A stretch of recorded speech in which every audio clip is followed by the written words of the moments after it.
Hey guys, it's Jared with the Experience Southern Illinois podcast, also with So Ill Cinema, and today I am joined with my guest host, Lindsay Stockhecke with Do So Ill. Awesome. And today is another winery edition, the Shawnee Hills Wine Trail, and we are blessed to be in Owl Creek Vineyard with Brad Genung. And so, Brad, thank you so much for having us here, and we just want to hear your story. We want to hear, how did you get here? How did you find Owl Creek Vineyard? And how did you get your start? Okay, well, I mean, you know, it kind of goes back 20 plus years ago. Back then, I was actually living in St. Louis and in the brokerage industry on the equity research side, very dry stuff. And had decided I wanted to make a change on things and had really been interested in what was going on in the wine industry at the time. There was a lot of growth, and especially with regional wineries. So, you know, wineries in different parts of the country you don't normally associate with wine production, but, you know, it has historically happened. And I had had some friends that had gone to Southern and was somewhat familiar with the region and started poking around and looking at it. And after a while decided, you know, I really do think this might pop someday. So spent time with a local realtor looking at a lot of different properties and eventually ended up on this farm, which is originally one of the older vegetable and orchard operations, but had been dormant forever. And settled up here with the notion of building a winery from scratch. And at that point, there were 3 or 4 other wineries existing, one of them being Owl Creek. And at that point, the lead investor, Ted Wickman, who was very early on in a lot of things that happened in the industry, was looking at retiring out of the whole thing. Asked me to look at the valuation, and the more I thought about it, it just makes sense to buy Owl Creek. And it had always made really great products, but it hadn't grown a whole lot. Mm-hmm. So, you know, went ahead and pulled that trigger about 20 some odd years ago, and here we sit. And about 6 years ago, we had outgrown the old facility pretty solidly and had built this new facility, which we continue to grow into. Had you spent much time in Southern Illinois before? You know, you were in St. Louis. Had you been here much? You know, probably one of my most colorful visits, and this was back when Halloween was a thing in Carbondale and on the Strip and everything.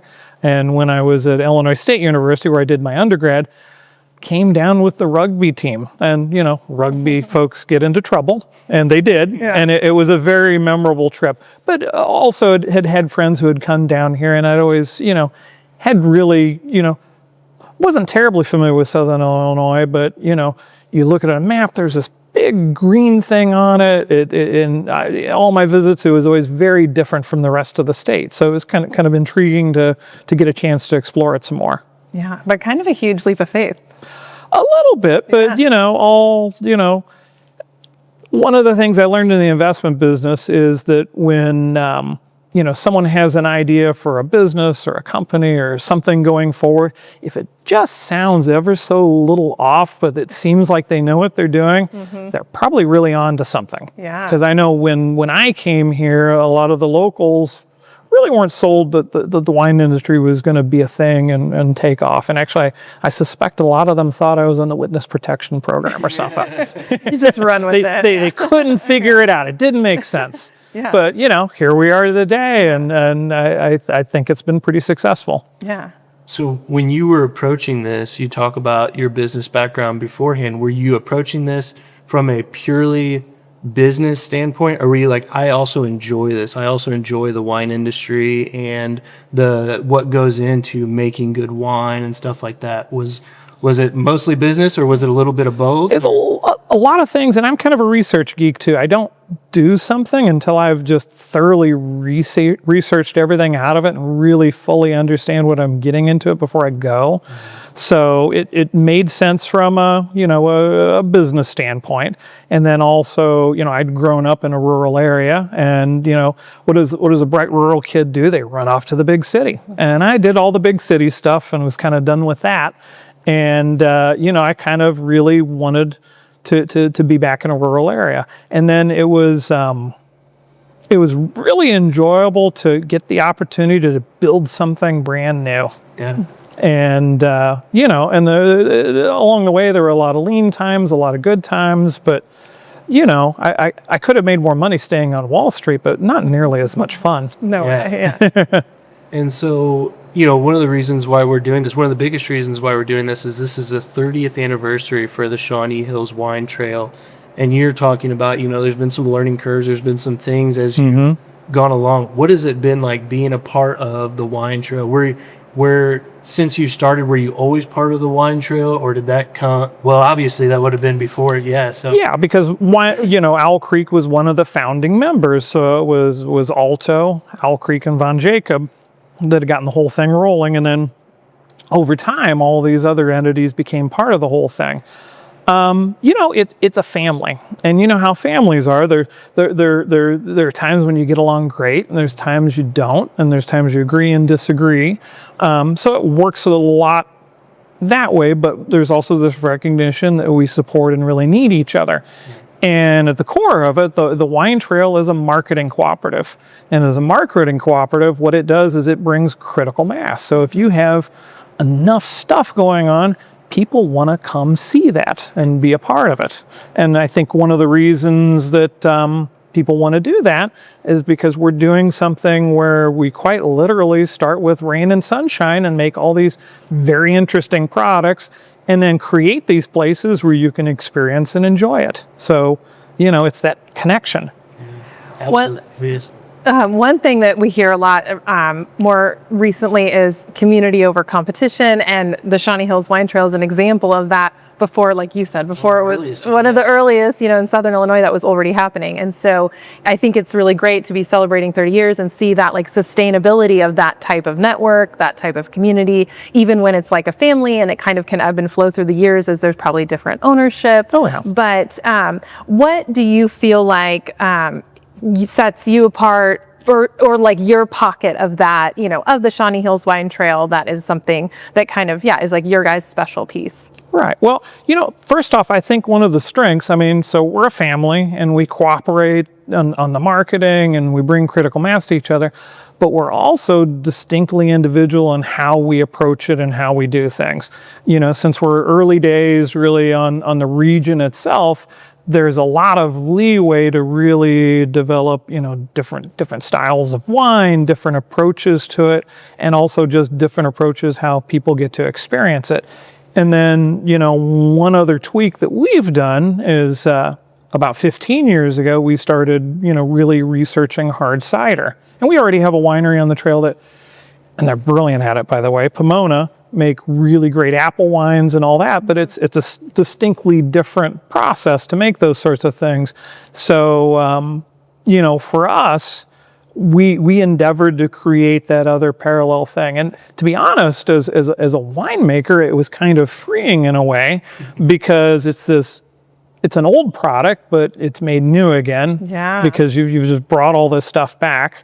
So, doing the basic research of just bringing in all these apple varieties and fermenting them and figure out what flavors and aromas and everything else they bring, and on the science side, trying to figure out how to get them stable and all that commercial stuff that is important. So that was a big difference for us, and it kind of also created a situation where we crossed over into younger demographic. And we have all these relationships with a lot of great craft breweries in the region as well, because in a way we kind of cross over into that too. So it's made us uniquely different, and I think also it's made us really, really creative. So, and I'm just personally curious, I know with wine, sometimes it's a couple of years before you're actually drinking that wine. Is the process similar in that way for the cider, or how quickly after? Well, I think the best way to describe the difference between being a winemaker and being a cider maker, and they're two different hats. It's like you're in college and you're really good at speaking English, but you take a German class and it kind of messes up your English, because it's the same family, but things are a little bit different. So, with cider production, a situation where it may be a fault or an issue, in the other sphere isn't. So, there's a lot of that. There's a lot of, a lot of chemistry and intuition and everything else that goes into figuring all that stuff out. Yeah, and you look at the equipment and stuff like that. I told you before, I was like, it looks a little bit mad scientist kind of in there. You couldn't just be anybody off the street to come out and start making wine and start the process behind it.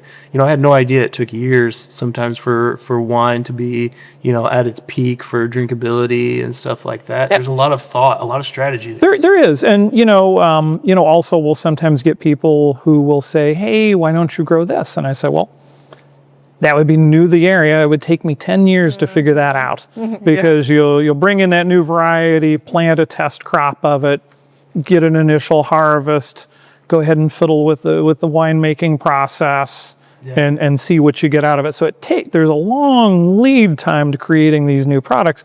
And then if you figured out it's viable, then you actually plant the commercial vineyards and, 3 or 4 years down the road, you're actually at commercial volumes. Yeah. So all of this takes it's a lot of lead time. Yeah. And in a world of businesses that operate quarter to quarter, my planning horizons are 5 and 10 year chunks. So when I'm thinking about somewhere we should be or what we should be doing, I'm looking out 5 years or better to make those decisions. Yeah. So you've got different kinds of ciders, you've got different kinds of wines. Are you ever at a place where you're like, these are all good right now, we're good? Or are you always trying different flavors and trying maybe the next new flavor that you're going to put on the menu? Right. Well, with the wine, even though we're regional, that's fairly conservative and a lot of the styles are pretty solidly set. Although recently we do a lot of bourbon barrel aging on the ciders, and we tried that out with the Chambersons a few years ago, one of our dry reds that's kind of a really great variety for this region. And the results were just amazing. So that's something that we'll probably introduce another dry Chamberson that's bourbon barrel aged, and I don't think anyone else in the state is doing that right now. Yeah. So that's really innovative on the wine side. The cider side, we're constantly, and it's when time presents itself. The last few years have been crazy, post-pandemic and all that. Sure. But we have on the books right now about 30 different ciders we can produce. Wow. And those have been developed off of, because we produce like 4 different bases that all our ciders are made off of, because we'll actually finish them. It kind of, the first half of it is a lot like winemaking in the process, and then the back end of it is a lot more like craft beer in a lot of ways, because you're adding a lot of things and tweaking a lot of things just before you're finishing. So like right now I'm finishing up some research we did a few years ago on a ginger peppercorn cider. So I'm going to actually run a test keg probably next week, and we'll see how it settles in and everything. What's that sampling process like? Are you normally start with like friends and family, or you start with like the staff, or you kind of like, I've got to... It usually starts in the lab. Yeah. So we've got our own lab, and and also since this is carbonated, and the carbonation actually adds an acidity to the whole thing, you have to have that in there as well. So you've probably seen those little soda stream units that'll do a liter at a time. So that's usually our test quantities when we're figuring things out. And then, with testing, you're figuring out where all the intensities of the different components need to be. Mm-hmm. And it's a fair amount of trial and error and a little bit of intuition to a certain point. And then also, producing a keg or two and just seeing how that product behaves over time. And, then also if customers like or dislike it, or if there's inputs back and forth, it's all valuable that way. Mm-hmm. So we're not as shoot off the hip as the craft brewers are, mm-hmm. but it's certainly a lot more aggressive development curve than when you would do on the wine side. Mm-hmm. On average, kind of how many, do you do tastings of wine as well as the hard cider, or how does that work like within the tasting room? Yeah, one of the things we pioneered was actually going into a mode where we do flights. So kind of the cool thing is people can come in and, we'll have the 8 wines. We actually make 2 different sangrias, a red and a white sangria. Occasionally we'll have a third, and then we'll have the 10 ciders. So they can kind of select out of all that and build a flight however they like. And we've been contemplating doing some more of a guided flight sort of thing. But right now at this point, people select stuff, and it works. Actually, I would say that the flights are probably one of our most popular products. Yeah, and I've talked about with other wineries during this podcast is you guys are kind of like the ambassadors for a lot of people visiting the area for the first time. This is a lot of people's introduction to Southern Illinois, and so creating that experience where they can have the flights, they can try these different things, I think is important in introducing people to your products and stuff like that. You don't just have drinks here, though. You also serve food. Yeah, we do. And it's part of the reason we do that is we want to make everything as approachable and comfortable and actually, pretty family oriented as possible. Mm-hmm. So, with our wines and our ciders, it's all local fruit. We're making it right here. So with the food menu, it's kind of the same. We source as locally as much as we can, as fresh as we can. And actually, usually before the weekend starts, because we run a Friday through Monday schedule, the kitchen gets prepped over several days where they're freshly making all that stuff and putting it together. And usually I'm in here on Friday mornings making pretzels, and I'll make 30 to 60 pretzels in a run, and they're like plate-sized things. Pictures on Facebook. Yeah. They're awesome. So we really try to give people to reflect what we do on the wine and the cider side, the value of really high quality food, great portions, and something different that they probably can't get anywhere else. Do you enjoy making the pretzels? I do. But see, here's the thing with bread making. I mean, what are you using to make bread? Mm-hmm, yeast. Mm-hmm. Yes. Yep. What do I use to make everything else? Yeast. It's a different kind of yeast, but and it produces things differently, but it's understanding how yeast works. So it's a riff off of the wine and cider making to a certain extent. Yeah. So what are some of the dishes that you guys have on your menu here? Well, I mean, the pretzel, obviously, which we're proud of. And we also make our own ciabatta bread. But we'll, we from scratch make a lot of different sauces. So there's, for instance, a quesadilla. We do our chicken bacon ranch, which has a chipotle sauce that we make in-house. A lot of different paninis that are named after the grape varieties that are in there too. We do a spinach artichoke dip that I think is really good and all made with real fresh stuff. So, things like that, kind of heartier, simpler fare, but stuff that I think works for what we do. Yeah. You mentioned how I lost my train of thought, but how the wine trail and just the wineries in general are really a driver of the economy and of tourism. And how have you kind of seen some of that overall, the impact on the region beyond the wine trail? Like, how do you kind of see that playing together? Well, in my mind, the wineries and the wine trail, it's been growth, but it's been steady, sustainable growth.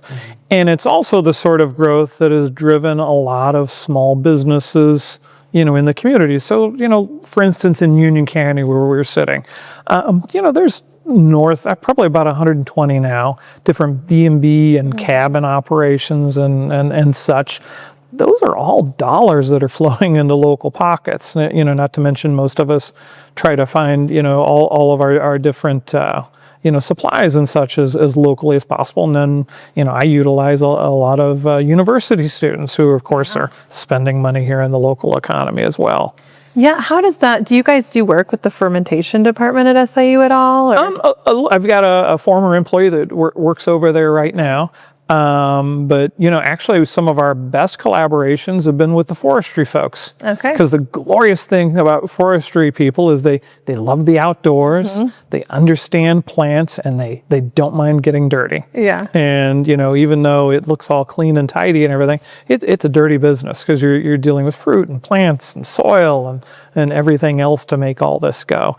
And then, the other nice thing we get, I've got people who are, studying to be attorneys and studying to be architects. So there's like this really great diversity across the staff of people who are, their goals are to become different sort of really great things that contribute to society. And then, we also stay in contact with a lot of these people. So, there's like this big, long alumni of folks. I mean, I've been to like 7 Owl Creek weddings for former folks that have worked here, So,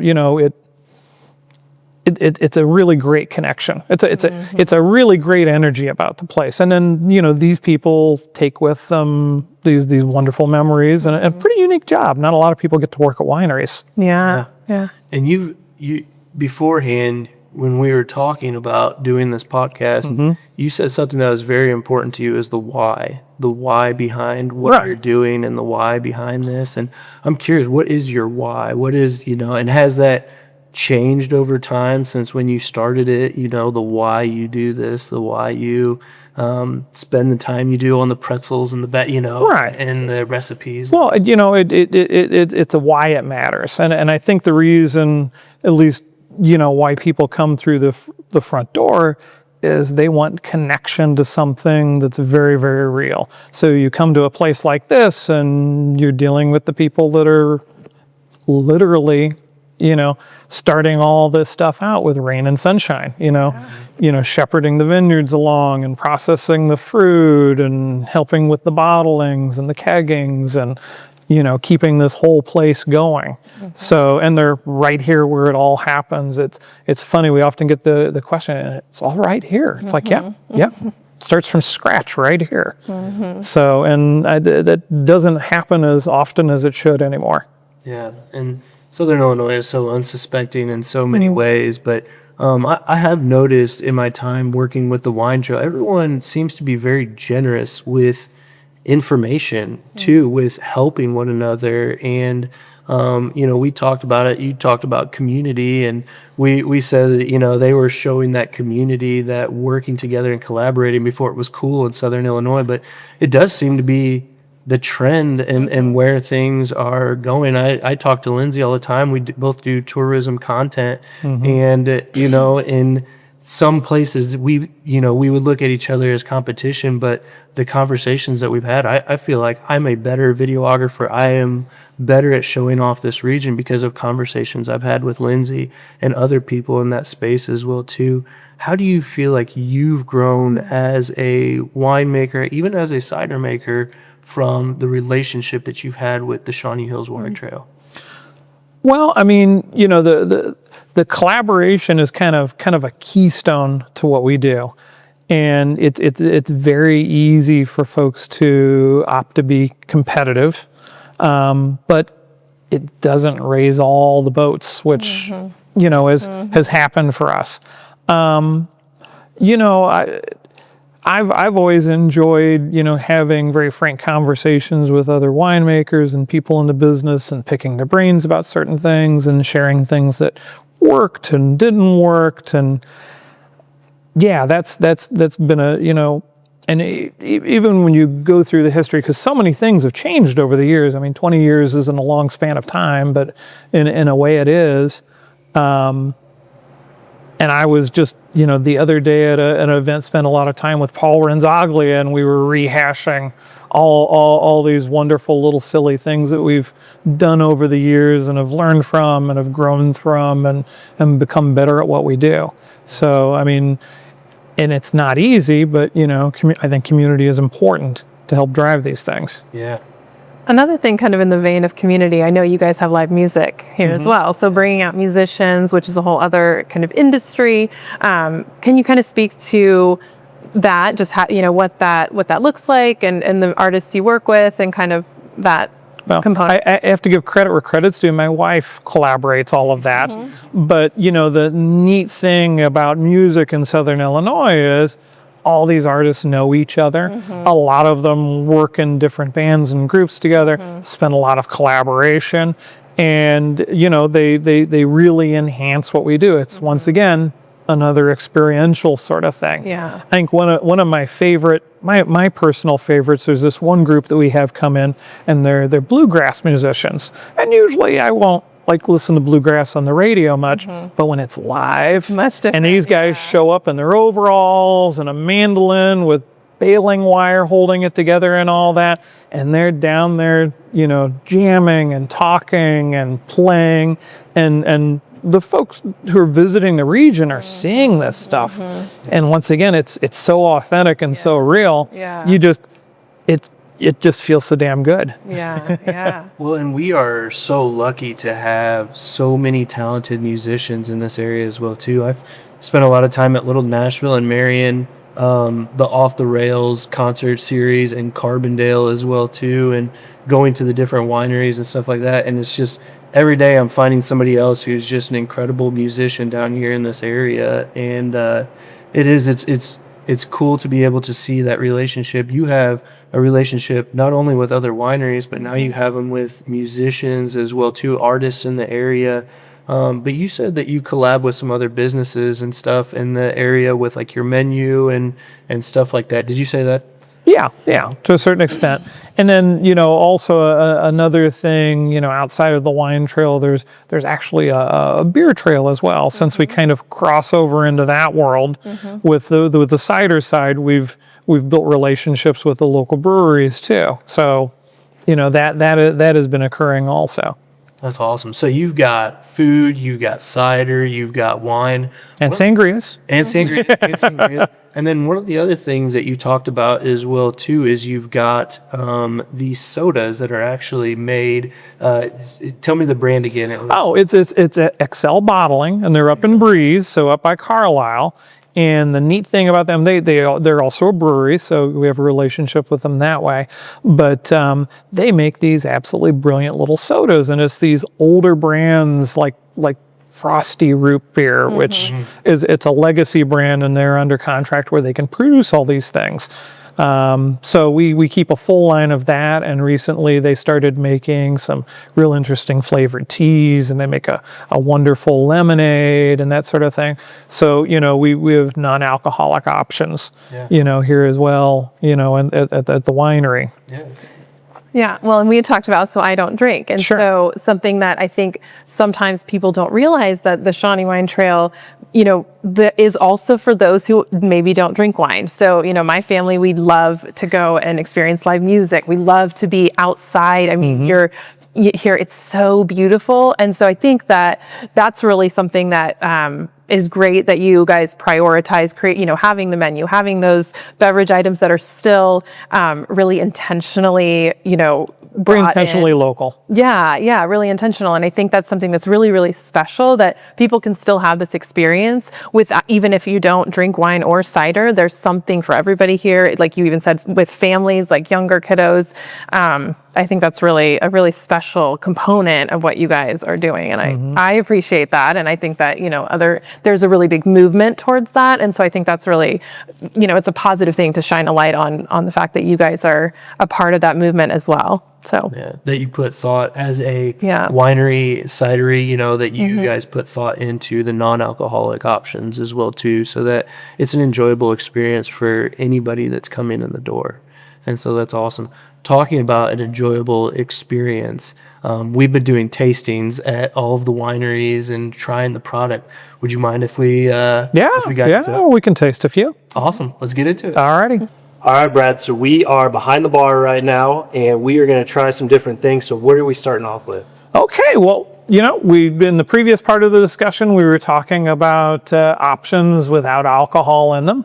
And so I was going to pull out one of my favorite soda pop that the Excel guys make. This is their Frosty Root Beer. And it's just wonderful. It is full on root beer. And the great thing about this product, it's made in Southern Illinois, and cane sugar. instead of, the corn syrup and all that sort of stuff. So let me grab a frosty mug, and then of course they got these twist off caps, which are wonderful. And we will...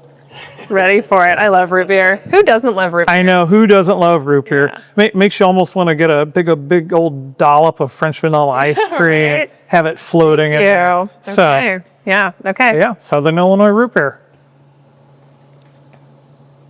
That's a good one. It is really good, That is, isn't and, it? and the mug. I mean, The mug, the you cold can't mug. go wrong with that. And on this last batch, like the carbonation is just spot on. It gives you that zing. I don't drink a lot of soda, but when I do, it's like, wow. it's root beer. Yeah. And I spent some time in the Metro East. I lived there for about 10 years, and ski is a big deal up. Oh yeah, they make ski, and they make a cherry ski, and we sell quite a bit of that. That's awesome. That's awesome. The Metro East people are going to be itching to get down here after they hear that. So. Yeah, definitely. And my kids will be excited too. Yeah, and they make a full line of teas, and they make a really killer lemonade too. So, it's one of the cornerstones of what we put out there. Everything's local. So you have great non-alcoholic options, but you got some wine and some ciders here. We make a few. Yeah. That's the rumor.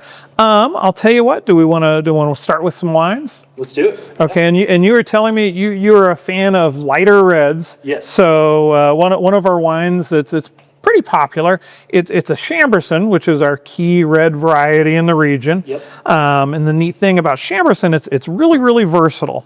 It's kind of a medium, like I said, medium tannin version, so you can actually build up those tannins with barrel aging, or you can kind of tear them down with little tricks back in the cellar. The bald knob is actually a Beaujolais style, and that fancy word is kind of a reference to a region in France where they use a different grape called Gamay, but they have a way of taking that grape with great effort and really reducing the tannin structure on it and giving you a very fruit-forward but full-bodied red out of it. Awesome. And just enough sweetness to pop the fruit on it. Yep. And then very light tannin structure. I was just watching a video today of a guy going through like all of the steps of like what a person who knows a lot of things about wine. I'm still learning, and I've admitted that on every episode. But one of the things they look for is like legs and stuff like that. Because the legs will tell you how much alcohol. We tend to finish that about 12%. So, a lot of the stuff out in California is closer to 14%. And then you did the swirl. Yes. And what the swirl does, it gives a little bit more, surface area. So in the way that glass is designed, it holds the aromas. That's delicious. So when you're eating a steak or drinking a red wine, it's all, visually appealing, but also it's about the aroma and then finally the flavor that kind of backs it up. Yes. Yeah, and that's whenever I think of red wine, I always think of steak or like some kind of beef or something like that. Maybe I've just conditioned myself over the years or something like that. But whenever you said steak, I'm like, oh, I can taste it. Well, and I got to say, actually with the bald knob, since it's a lighter red, I always consider it more of a, a barbecue and back of the yard burger. Yeah. Sort of red, and actually even chilling it off a touch in the summer is kind of nice. So you mentioned the name of it, and I want to look at the label here. Okay. So we've talked about the artwork and all of that just in here, and so I'm curious to know kind of how you guys choose the names and then choose the artwork for the labels, which I think is super cool. Like on there. Well, and funny story on this one. So when we took over Owl Creek, it was the first new wine that we came up with. We kind of changed up some of the selection, focused on what grapes we felt were significant. So Bald Knob, of course, is one of the most recognizable, landforms in the region. Mm-hmm. And as kind of a fun thing, there's a little bald owl on there. And we used to tease Ted, the founder, about his balding head. So we always, the highest point in Southern Illinois and also the highest point on Ted. I knew there'd be a good story. There are quirky little stories about everything around here. Yeah, that's awesome. Okay, and so we have Bald Knob. What is another go-to that you would recommend to somebody who is coming in for the first time? And let's pull something out of the cooler. So I know in Illinois, there's been a lot of focus lately on rosé production. Yeah. So this kind of, once again, really shows the versatility of Chambourcin. This is a Chambourcin rosé. So this is our Who's Blush. I'll smell So, it. yes, smell the aroma. Yeah. There's kind of a strawberry character to it. It reminds me of church. And this it's a brand new vintage. So this is actually grapes that came out last fall.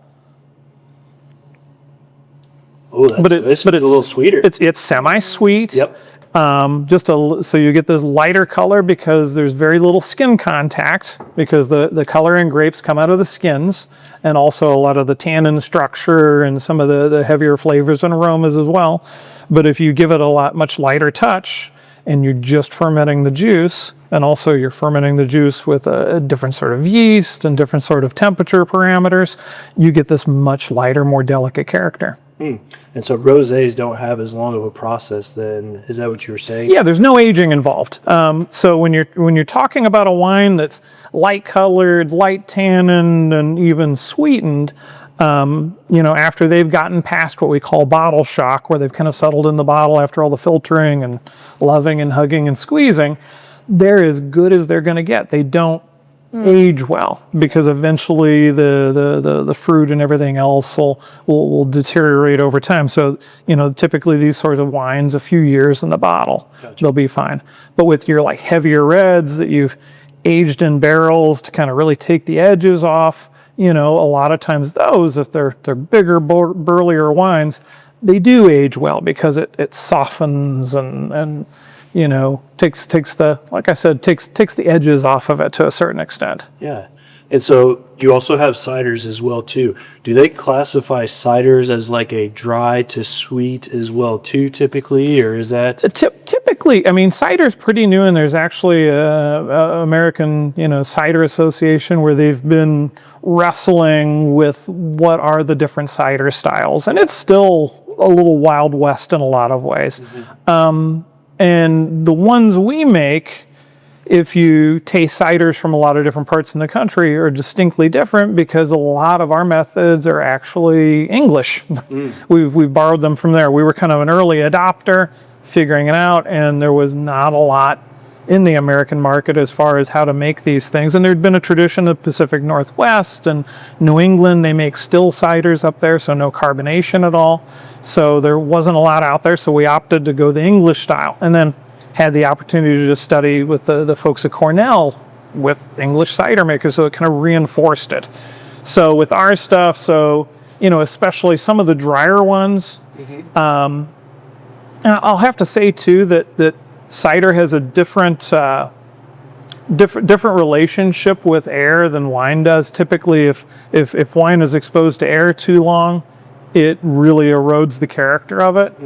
But with cider along the process, incorporating air and other things into it actually enhances it and drives it. So we actually have one of our bases where we're actually fermenting it in neutral barrels. So it gets more of that oxygenation and everything into it, and actually using Belgian yeasts on that.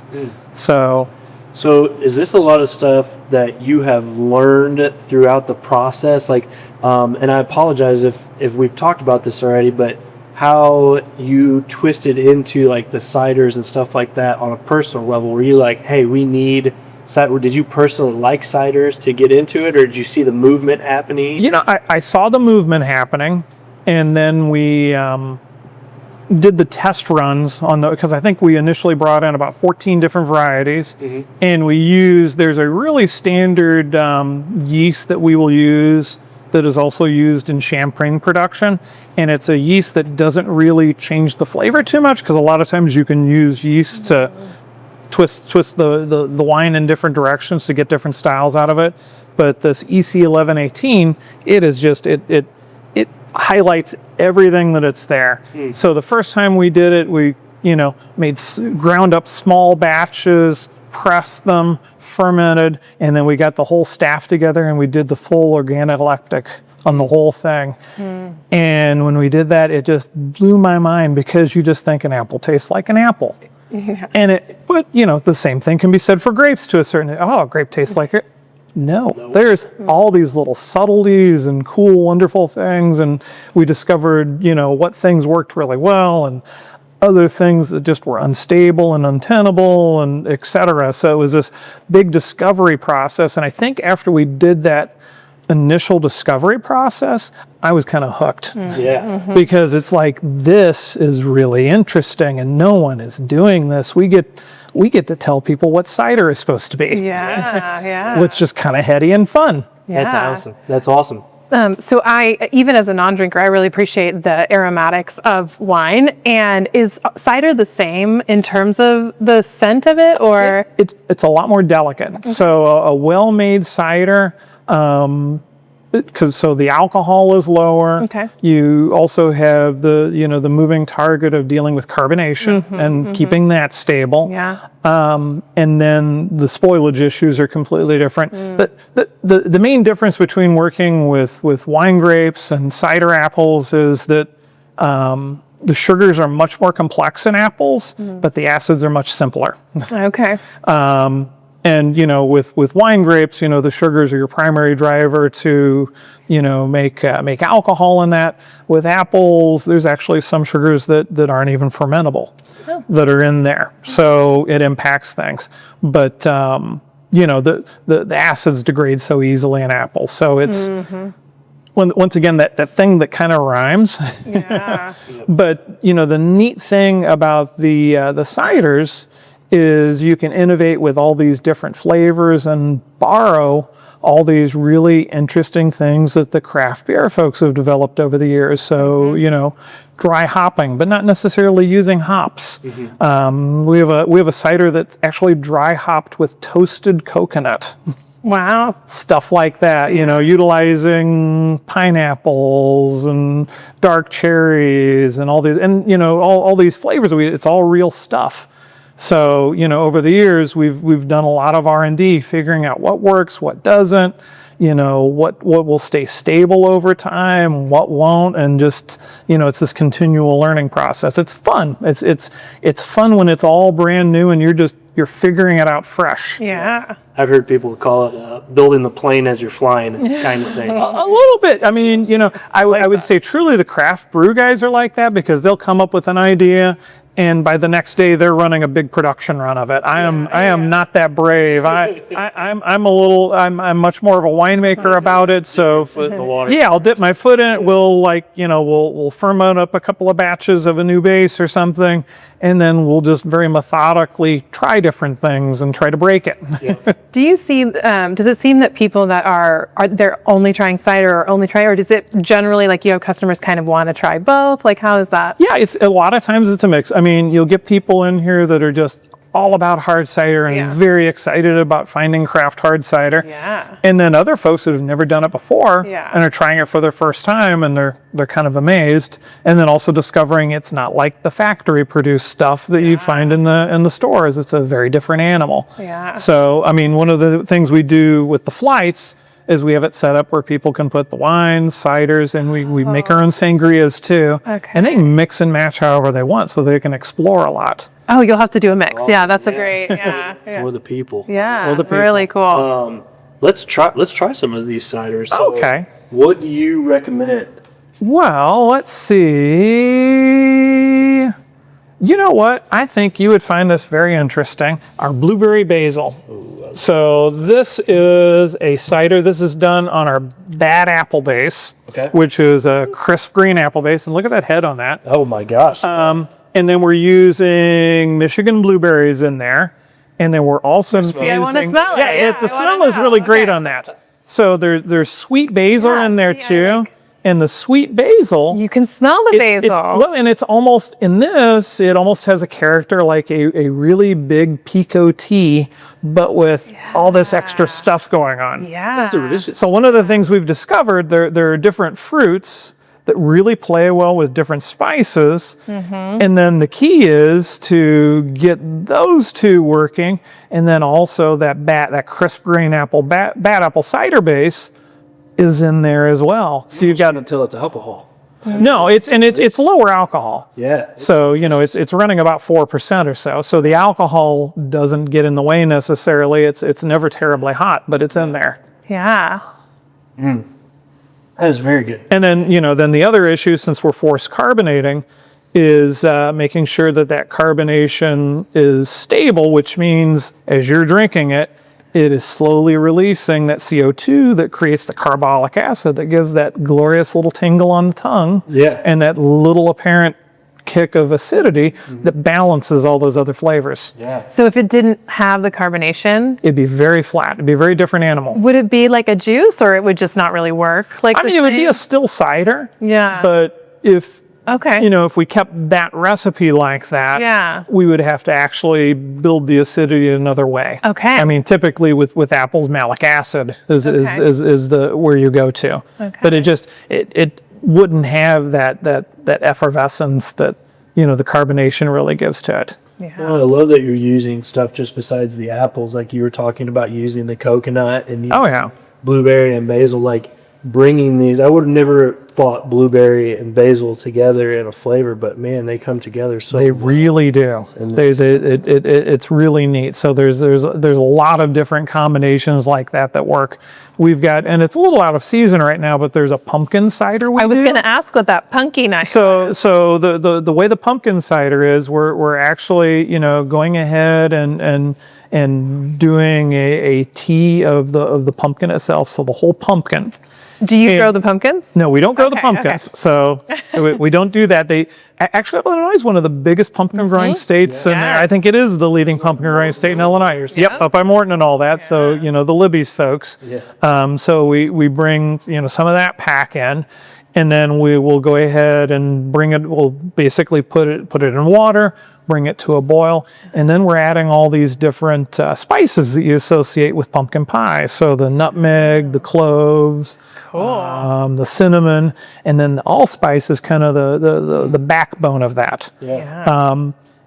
And what pumpkin does, with that whole family of things, it gives a really full roundness to the whole thing. It's like an unami thing. So let me get one for you. Yeah. And then, like I said, check out the nose in this thing.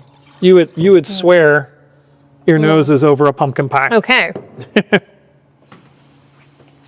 Oh my, like fall. It's just, It is. It's like fall. yeah. Oh my gosh. Yeah. So do you sell the hard ciders elsewhere, or do you just here? Pre-pandemic, we did a lot of wholesale work, and with all that, we kind of pulled it all in and haven't ventured out since. And Yeah. to be honest, it's a much simpler business, and I like it. Well, and I think that the ability to pivot is a huge part of like that longevity, which is something, the Shawnee Wine Trail has really kind of showcased that ability to, like, as times have shifted and changed, to be able to pivot. And I think that's one of the strengths of small businesses, because you can make a nimble shift and reduce costs and avoid a lot of things that you don't want to be in. Yeah. So for us, it reduced staffing issues. It kept me from going out amongst all sorts of things that, and I'm a little older, so bad things can occur, and I'm kind of the keystone that keeps a lot of these things going. So protect the quarterback. Yeah. So they don't have a label though. Like I'm so. Well, right now, everything's retail, so it's coming out of here. We had bottled before, so we still have those capabilities. And actually, this summer we're converting that all to canning equipment. Oh. So we'll be, making cans of the ciders available, and we've done canning in the past, but with canners who had come in. But I think we're still going to keep everything, pretty solidly retail. It's a model that works for us. Yeah. It's not as high volume, but the margins are so much higher, and it has served us well in bad times. If it's not broke, don't fix it. Pretty much. Yep. How does the flavor change with like a can versus the bottle? The thing with the cans, and I was just at a conference listening to folks talking about the challenges of trying to can wines. Wines and ciders are typically much more acidic than beer is. And your typical can that's traditionally has cider or soda or beer in it, it has a liner in it. So it's not just aluminum. But the beautiful thing about the package, it's so efficient and so light, because glass is clunky and heavy and breaks. But anyway, those liners have to be able to withstand that acidity. So, there's the bugaboo. And then also really to have something exist successfully in a can, carbonation is really the key, because in the packaging process, you're filling the can, so it's just this wide open mouth here. And the best way to assure that you're not getting extra oxygen or anything else in there, that the product has a foam to it. So when we would can cider, it'd be right above freezing, and it seems counterintuitive, but the CO2 stays in better when it's cold. So you get just the right amount of foaming on the top. They drop that lid, and there's a spinner that seals the whole thing. And that's what gives you this nice firm can that it feels healthy to touch and keeps the product solid. In my mind, I still think it, and it's probably my imagination to a certain extent, but I think in the bottle they're a little crisper. Okay. But I recently actually opened up, when we initially started packaging stuff, I actually opened up a bad apple that we had packaged like 12 years ago in the large Barmer formats, and it was still in perfect condition. It kind of really impressed the heck out of me. It shouldn't be. Yeah. But, and I've opened some older cans just to see too. And, pretty solid for the most part, but some of them also fail. It's, things go back and forth on that. Okay, interesting. For the sake of driving home and finishing this podcast well, I'm going to stop myself right there. Sure. But this is awesome, and I'm so thankful for the time that you've given us here today to talk about this. I mean, the things that you're doing here with the food menu, with the cider, with the wine, you were correct in that the wine trail is very much a cohesive unit, but very much its own individual things as well too. And there are so many things that you're doing that is just giving a greater experience for the people that are walking through this door, with the craft sodas and the ciders and the wine. I'm very thankful for the work that you're doing, the way that you're promoting Southern Illinois and giving people an experience and an opportunity here. This is awesome. Well, thank you. I think diversity is our strength here. So I would agree. Well, Brad, thank you so much for your time. Thank you. I appreciate it. Thank you so It was much. lovely meeting you. You as well.